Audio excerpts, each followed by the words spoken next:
Hi everyone, ನಾನು ನಿಮ್ಮ ಸಂದರ್ಶಿನಿ ಸ್ವಾಮಿ. ನೀ ಇಲ್ಲದೆ ಬದುಕೆಲ್ಲಿದೆ ಕಥೆಯ ಮುಂದುವರಿದ ಭಾಗ. ಅದಕ್ಕೂ ಮೊದಲು ನನ್ನ ಕಥೆಗಳು ನಿಮಗೆ ಇಷ್ಟವಾಗಿದ್ದರೆ ತಪ್ಪದೆ ಕಮೆಂಟ್ ಮಾಡಿ, ಲೈಕ್ ಮಾಡಿ, ಶೇರ್ ಮಾಡಿ. ಹಾಗೆ ನನ್ನ ಚಾನೆಲ್ಗೆ ಹೊಸಬರಿದ್ದರೆ ಸಬ್ಸ್ಕ್ರೈಬ್ ಆಗಿ ಪಕ್ಕದಲ್ಲಿರುವ ಬೆಲ್ಲೈಕನ್ನ ಕ್ಲಿಕ್ ಮಾಡಿ. ಇದರಿಂದ ನಾನೆಲ್ಲ ಕಥೆಗಳ ನೋಟಿಫಿಕೇಶನ್ ನಿಮಗೆ ಸಿಗುತ್ತೆ. ಸೊ ಬನ್ನಿ, ಕಥೆಯ ಮುಂದುವರಿದ ಭಾಗನ ನೋಡೋಣ. ಎಪಿಸೋಡ್ 61. ಇಂದಿನ ಸಂಚಿಕೆಯಲ್ಲಿ ಅದ್ವೈತ್ ತನ್ನವಳ ಭಯ ಹೋಗಲಾಡಿಸಲು ತುಸು ತುಂಟನಂತೆ ವರ್ತಿಸಿ ಅವಳ ನೋವೆಲ್ಲ ಮರೆತು ನಗುವಂತೆ ಮಾಡಿದ್ದ. ಮುಂದೆ ಅವನ ತುಂಟ ಮಾತು ಕೇಳಿ ಧರಿತ್ರಿ, ರೀ ಬೇಗ ಬರ್ತೀರಾ ಅಲ್ವಾ ಎಂದಳು. ಅದ್ವೈತು, ಸರಿ, ಅಮ್ಮನಿಗೆ ಹೇಳ್ತೀನಿ, ನೀನೇ ಅಲ್ಲಿಗೆ ಹೋಗು, ಇಲ್ಲ ಅವರನ್ನ ಇಲ್ಲಿಗೆ ಕರೆಸ್ಕೊ, ಸರಿನಾ ಎಂದು ಅವಳ ಹೊಟ್ಟೆ ಬಳಿ ಹೋಗಿ, ನೋಡು ಮುತ್ತು, ನಿಮ್ಮಮ್ಮನಿಗೆ ಬೋರ್ ಆಗದಂತೆ ನೀನು ಅವಳಿಗೆ ಖುಷಿಯಾಗುವಂತೆ ಮಾಡು, ಸರಿನಾ, ಅಮ್ಮನಿಗೆ ತೊಂದರೆ ಕೊಡಬಾರ್ದು ಎಂದು ಸಣ್ಣ ಮುತ್ತಿಟ್ಟು, ಬಾಯಿ ಮುದ್ದು ಎಂದು ಧರಿತ್ರಿ ಕೆನ್ನೆಗೆ ಮತ್ತೊಂದು ಮುತ್ತಿಟ್ಟು, ಸ್ವಲ್ಪ ಟೈಮ್ ರೆಸ್ಟ್ ಮಾಡು ಚಿನ್ನಮ್ಮ, ಎಲ್ಲ ಸರಿಯಾಗುತ್ತೆ ಎಂದು ಅಲ್ಲಿಂದ ಓಡ್ತಾನೆ. ಅವನಿಗೂ ಯಾಕೋ ಮನಸ್ಸು ಒಂಥರ ಫೀಲ್ ಆಗ್ತಿತ್ತು. ತುಂಬ ಬೇಸರದಲ್ಲೇ ಅತ್ತೆ ಬಳಿ ಅವಳ ಜೊತೆ ಇರಿ ಎಂದು ಕಾರ್ ತಗೊಂಡು ಹೊರಡ್ತಾನೆ. ಪ್ರಭಾವತಿಯವರು ಮಗಳನ್ನ ನೋಡಿ ಮಾತಾಡಿಸಿ ಸ್ವಲ್ಪ ಧೈರ್ಯ ಹೇಳಿ ಅವಳ ಜೊತೆ ಕೂತಿದ್ರು. ಸವಿತಾ ಬಂದಿದ್ದು ನೋಡಿ, ನೀನು ಇಲ್ಲೇ ಇರು, ನಾನು ಮನೆಗೋಗಿ ನಿನಗೆ ಅಂತ ಸ್ವಲ್ಪ ತಿಂಡಿ ಮಾಡಿದ್ದೆ, ತರ್ತೀನಿ ಎಂದರು. ಅಷ್ಟೊತ್ತಿಗೆ ಧರಣಿ ಅತ್ತೆ ಮಾವ ಇಬ್ಬರು ಇಲ್ಲೇ ಯಾವುದೋ ಮದುವೆಗೆ ಬಂದಿದ್ದು ಎಂದು ಪ್ರಭಾವತಿಯವರನ್ನ ಮತ್ತೆ ದರಿದ್ರಿನ ಮಾತಾಡಿಸಿಕೊಂಡು ಹೋಗೋಕೆ ಬಂದಿದ್ದರು. ದರಿದ್ರಿನ ಮಾತಾಡಿಸಿ ರೆಸ್ಟ್ ಮಾಡು ಎಂದು ಪ್ರಭಾವತಿಯವರ ಮನೆಗೆ ಹೋಗಿ ಮಾತಾಡುತ್ತಿದ್ರು. ಅದೇ ಸಮಯಕ್ಕೆ ದರಿದ್ರಿ ಮನೆಗೆ ಸುಲೋಚನಾ ಮತ್ತೆ ಪ್ರದೀಪ್ ಮಗಳು ಇಬ್ಬರು ಬಾಗಿಲಿಗೆ ಬಂದರು. ಸವಿತಾ ಅವರನ್ನು ನೋಡಿ ಹಣ್ಣ ಇಲ್ಲ ಎಂದಳು. ಸುಲೋಚನಾ, ದರಿದ್ರಿ ಇಲ್ವಾ ಎಂದು ಕೈಯಲ್ಲಿ ಹಣ್ಣು ಹಿಡಿದು ನಿಂತಿದ್ರು. ಸವಿತಾ, ಅವರು ಮಲಗಿದ್ದಾರೆ ಎಂದಳು ಮುಖ ಸಿಂಡರಿಸಿ. ಸುಲೋಚನಾ ಕೋಪದಲ್ಲಿ, ಏನೇ ಮಲೆ ಕೆಲಸದವಳು ನೀನು, ಹೀಗೆ ಮುಖ ಒರೆಸ್ತೀಯಾ? ಅವಳು ನಾನು ಎಷ್ಟೇ ಜಗಳ ಆಡಿದ್ರು ಅವಳು ನನ್ನ ಸೊಸೆನೆ, ನಾನು ಅವಳ ಅತ್ತೆನೆ, ಇದನ್ನು ಯಾರಿಂದನೂ ಬದಲಾಯಿಸೋಕ್ಕೆ ಸಾಧ್ಯ ಇಲ್ಲ ಎಂದು ಬಿರುಸಾಗಿ ಮೇಲೆ ಹೋಗ್ತಾರೆ. ಅವ್ರ ಹಿಂದೆ ಸವಿತಾ ಕೂಡ ಹೋಗ್ತಾಳೆ. ಧರಿತ್ರಿ ಕಿವಿಗೆ ಇಯರ್ಫೋನ್ ಹಾಕಿ ಹಾಡು ಕೇಳ್ತಿದ್ಲು. ಧರಿತ್ರಿಯ ರೂಮ್ ಡೋರ್ ತೆಗೆದಿದ್ದ ನೋಡಿ ಹುಡುಗಿ ಕಣ್ಣು ಬಿಟ್ಲು. ಕಣ್ಣ ಮುಂದೆ ಅತ್ತೆ ಮತ್ತೆ ವಾರಗಿತ್ತಿ ಮಗಳು ರಕ್ಷಾ ನಿಂತಿದ್ಲು. ಸವಿತಾ ಅವರು ಧರಿತ್ರಿ ಕೇಳುವ ಮುನ್ನ ಶಿವರೇ ನೋಡಬೇಕು ಅಂತ ನಾನು ಕೇಳಿದ್ರು ಹೇಳಿದೆ ಮೇಲೆ ಬಂದರು ಎಂದಳು. ಧರಿತ್ರಿ ಕೋಪ ಮಾಡಿಕೊಳ್ಳದೆ ಬನ್ನಿ ಕೂತ್ಕೊಳ್ಳಿ ಎಂದು ಸೋಫಾ ಕಡೆ ಕೈ ತೋರಿಸಿದ್ಲು. ರಕ್ಷಾ, ದೊಡ್ಡಮ್ಮ ಹೇಗಿದೆಯಾ ಎಂದು ಮಾತಾಡಿಸಿದ್ಲು. ಧರಿತ್ರಿ ಮಕ್ಕಳೇನು ಮಾಡಿದ್ದಾರೆ ಎಂದು ಚೆನ್ನಾಗೇ ಅವಳನ್ನು ಮಾತಾಡಿಸಿದ್ದಾಳೆ. ಸವಿತಕ್ಕ, ಹೋಗಿ ಜ್ಯೂಸ್ ತನ್ನಿ ಎಂದಳು. ಸವಿತಾ ಸರಿ ಎಂದು ತಲೆ ಆಡಿಸಿ ಹೋಗ್ತಾಳೆ. ಧರಿತ್ರಿ ರೂಮ್ನಲ್ಲಿ ಕೂತಿದ್ದ ಸುಲೋಚನಾ ಇಡೀ ರೂಮ್ ಒಮ್ಮೆ ದುಡ್ಬಿ ಹಾಕಿ ನೋಡಿದರ ನೋಡುತ್ತಿದ್ದಳು. ಸುತ್ತಲೂ ಇಬ್ಬರ ಫೋಟೋ, ಮಗಳ ಫೋಟೋ ನೋಡಿ ಯಾವುದಾದ್ರೂ ಒಂದು ರೂಮ್ ಕೊಟ್ಟಿದ್ರು ಸುಮ್ಮನೆ ಇರ್ತಿದ್ವಿ ಅಲ್ವಾ, ಆದರೆ ಇವರು ಇಷ್ಟು ದೊಡ್ಡ ಮನೆಯಲ್ಲಿ ಮೂವರೇ ಇದ್ದಾರೆ ಎಂದು ಹೊಳಗೊಳಗೆ ಬೈದುಕೊಂಡ್ಳು. ಧರಿತ್ರಿಗೂ ಅವಳ ಬುದ್ಧಿ ಹೇಗೆ ಅನ್ನೋದು ಗೊತ್ತಿದ್ದರಿಂದ ಮನದಲ್ಲೇ ಬೈಕೋತಿರ್ಬೇಕು ಎಂದುಕೊಂಡು ಸುಮ್ಮನೆ, ಯಾಕೋ ರಕ್ಷಾ, ಸ್ಕೂಲ್ ಇಲ್ವಾ ಇವತ್ತು ಎಂದಳು. ಆ ಹುಡುಗಿ, ಇಲ್ಲ ನಾನೇ ಇವತ್ತು ರಜೆ ಹಾಕಿದ್ದೀನಿ ಎಂದಳು. ಸುಲೋಚನಾ, ಅದೇ ಅಲ್ಲೇನು ಹೇಳ್ಕೊಡ್ತಾರೆ ಗೌರ್ಮೆಂಟ್ ಸ್ಕೂಲ್ನಲ್ಲಿ, ಅದಕ್ಕೆ ಇಲ್ಲೇ ಸ್ವಲ್ಪ ದೂರದಲ್ಲಿ ಇರುವ ಸ್ಟೆಲಾ ಮೇರಿ ಸ್ಕೂಲ್ಗೆ ಹಾಕ್ಸೋಕೆ ಹೇಳಿದ್ದೆ, ಆದರೆ ಅಲ್ಲಿ ಜಾಸ್ತಿ ಫೀಸ್ ಕೇಳ್ತಿದ್ದಾರೆ. ಹೇಗೂ ನಿನ್ನ ಮಗಳನ್ನು ಕಿಡ್ಸಿಗೆ ಹಾಕಿದ್ಯಾ, ಇವಳನ್ನು ಇಲ್ಲಿಗೆ ಸೇರಿಸೋಕೆ ಸ್ವಲ್ಪ ದುಡ್ಡು ಬೇಕಿತ್ತು ಎಂದಳು. ಧರಿತ್ರಿ ಸ್ವಲ್ಪ ಗಂಭೀರವಾಗಿ, ಏನೋ ನಾನು ಹೇಳಿ ಸ್ವಲ್ಪ ದುಡ್ಡು ಕಡಿಮೆ ಮಾಡಿಸಬಹುದು, ಹಾಗಂತ ನಾನು ಫೀಸ್ ಕೊಟ್ಟೋಕ್ಕಾಗಲ್ಲ, ನನ್ನ ಮಗಳಿಗೂ ಮುಂದೆ ಫೀಸು ಜಾಸ್ತಿ ಆಗುತ್ತೆ, ಇನ್ನು ಮುಂದೆ ನನಗೆ ಖರ್ಚಿದೆ, ಈಗೆಲ್ಲ ಸಾವಿರಾರು ರೂಪಾಯಿ ಕೊಡೋಕ್ಕಾಗಲ್ಲ ಎಂದಳು. ಇವರಿಗೆ ಎಷ್ಟು ಮಾಡಿದ್ರು ಅಷ್ಟೇ ಎಂದುಕೊಂಡು. ಆದರೆ ಸುಲೋಚನಾ, ನಿನಗೇನು ಕಡಿಮೆ ಆಗಿದೆ, ನೀನು ದುಡಿತೀಯಾ, ಅವನು ದುಡಿತಾನೆ, ಇನ್ನೇನು ದುಡ್ಡೆಲ್ಲ ಏನು ಮಾಡ್ತೀರಾ, ನೀವಂತೂ ಅತ್ತೆ ಮಾವನ ನೋಡ್ಕೊಂಡಿಲ್ಲ, ಅವನೇ ನಮ್ಮನ್ನು ನೋಡ್ಕೊಳ್ಳೋದು, ಈಗ ಅವನಿಗೆ ಕೆಲಸ ಇಲ್ಲ, ಸ್ವಲ್ಪ ದುಡ್ಡು ಕೊಟ್ಟರೆ ಏನಾಗುತ್ತೆ ಎಂದಳು ತೂಟಿ ಕೊಂಗಿಸಿ. ಧರಿತ್ರಿಗೆ ಅವಳು ಹೇಳಿದ್ದು ಇಷ್ಟ ಆಗಲಿಲ್ಲ. ನೋಡಿ, ನೀವು ಕೇಳಿದಂತೆಲ್ಲ ದುಡ್ಡು ಕೊಡೋಕ್ಕೆ ನಾನೇನು ದುಡ್ಡಿನ ಗಿಡ ನೆಟ್ಟಿಲ್ಲ. ನನ್ನ ಗಂಡನ ಸಂಪಾದನೆ ಏನಿದ್ರು ನನ್ನ ಮಗಳಿಗೆ ಹುಟ್ಟೋ ಮಗುಗೆ.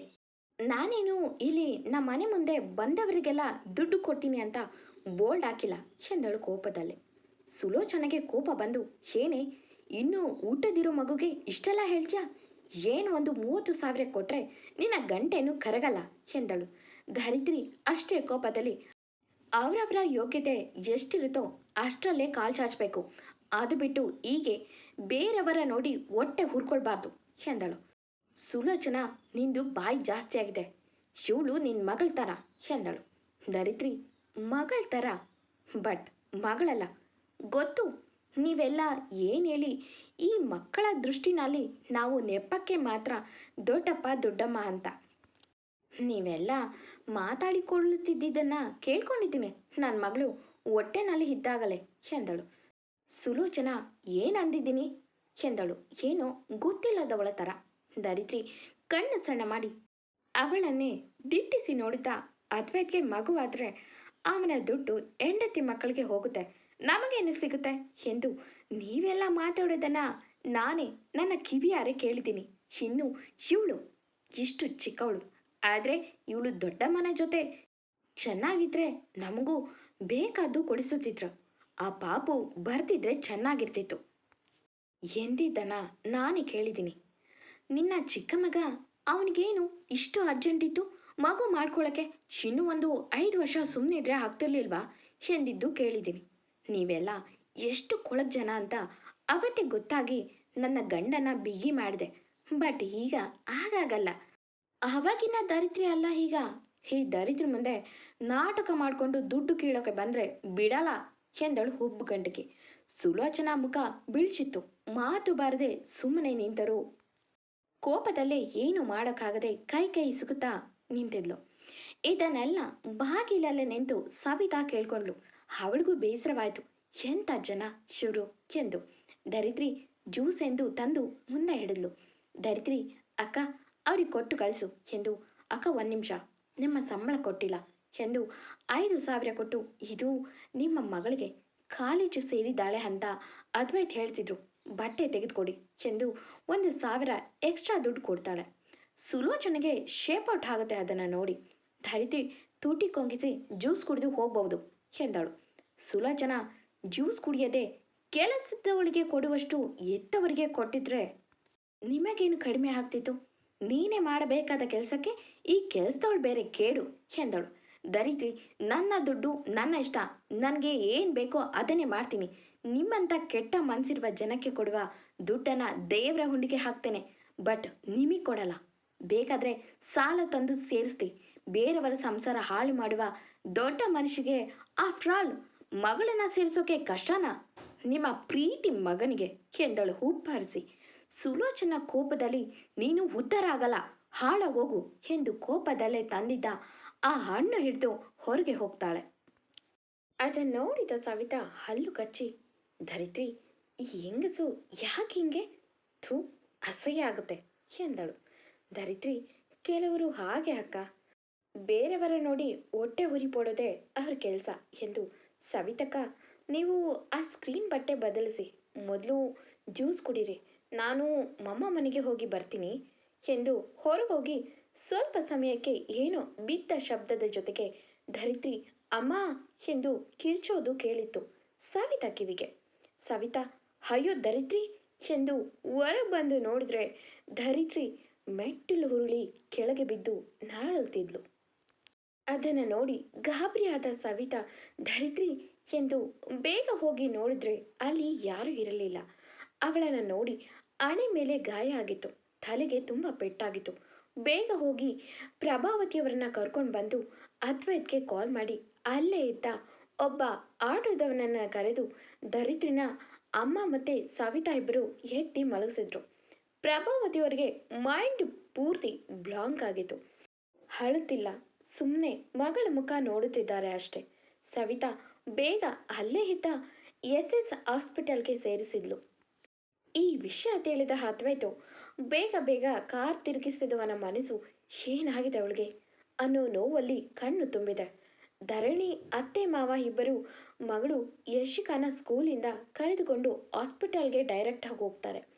ಪುಟ್ಟ ಯಶಿಕಾ ಏನು ಗೊತ್ತಾಗದೆ ಸುಮ್ಮನೆ ಕೂತಿದೆ.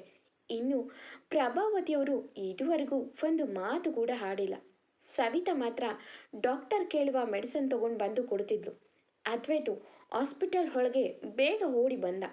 ಅಲ್ಲಿ ಸವಿತಾ ಅವನ ಮುಖ ನೋಡಿ, ಅಣ್ಣ ದರಿದ್ರಿ ಮೇಲಿಂದ ಬಿದ್ರು ಎಂದಳು. ಅದ್ವೈತು, ನೀನೇನು ಮಾಡ್ತಿದ್ದೆ ಎಂದು ಅಲ್ಲಿ ಕಚ್ಚಿ ಮೊದಲ ಬಾರಿಗೆ ಸವಿತಾ ಮೇಲೆ ಹೀಗೆ ಕೋಪ ಮಾಡಿಕೊಂಡಿದ್ದು. ಸವಿತಾ ಹೂಗಳು ನುಂಗಿ, ದರಿದ್ರಿ ಅವರು ಅವರ ಅಮ್ಮನ ಮನೆಗೆ ಹೋಗ್ತೀನಿ ಅಂತ ಹೇಳಿ ನನಗೆ ಸ್ಕ್ರೀನ್ ಚೇಂಜ್ ಮಾಡು ಅಂತ ಹೇಳಿದರು ಎಂದಳು ನಿಧಾನಕ್ಕೆ. Advait emergency and O T ಅಂತಿದ್ದ ರೂಮ್ ಮುಂದೆ ನಿಂತು, ಹೇಗಿದೆಯಾ ಚಿನ್ನಮ್ಮ ಎಂದು ತೊರಿತಿದ್ದ ಅವಳನ್ನು ನೋಡೋಕೆ. ಸ್ವಲ್ಪ ಸಮಯ ಬಿಟ್ಟು ಹೊರಗೆ ಬಂದ ಡಾಕ್ಟರ್ ಇಲ್ಲಿ ದರಿದ್ರ ಪೇಷಂಟ್ ಕಡೆಯವರು ಎಂದಿದ್ದು ಕೇಳಿದ ಅದ್ವೈತು, ನಾನು ಅವ್ರ ಗಂಡ ಎಂದ. ಡಾಕ್ಟರ್ ನೋಡಿ, ಅವ್ರಿಗೆ ತಲೆಗೆ ಹೊಟ್ಟೆಗೆ ತುಂಬ ಪೆಟ್ಟಾಗಿದೆ, ಮಗುನ ಆಪರೇಷನ್ ಮಾಡಿ ತೆಗಿಬೇಕು, ನಿಮ್ಮ ವೈಫು ತುಂಬ ಕ್ರಿಟಿಕಲ್ ಕಂಡೀಷನ್ನಲ್ಲಿದ್ದಾರೆ ಎಂದರು. ಅದ್ವೈತ್ ಗಂಟಲು ಒಣಗಿತ್ತು. ಅವನಿಗೆ ದರಿದ್ರಿಗೆ ಏನಾಗುತ್ತೋ ಅನ್ನೋ ಭಯ ಕಾಡೋದು. ಡಾಕ್ಟರ್ ನೋಡಿ, ನೀವು ಬೇಗ ಓಕೆ ಅಂದರೆ ನಾವು ಬೇಗ ಮುಂದಿನ ಪ್ರೊಸೀಜರ್ ಫಾಲೋ ಮಾಡ್ತೀವಿ ಎಂದರು. ಮುಂದೆ ಧರಿತ್ರಿ ಮಗು ಅದ್ವೈತ್ ಕೈಯಲ್ಲಿದೆ. ಬಟ್ ಧರಿತ್ರಿ ಕಣ್ಣು ಮುಚ್ಚಿದ್ದಾಳೆ. ಎಂದಿನಂತೆ ಕತೆ ಮುಂದುವರಿಯುವುದು. ಈ ಕತೆ ನಿಮಗೆ ಇಷ್ಟವಾಗಿದ್ದರೆ ತಪ್ಪದೆ ಕಮೆಂಟ್ ಮಾಡಿ, ಲೈಕ್ ಮಾಡಿ. Thank you for watching.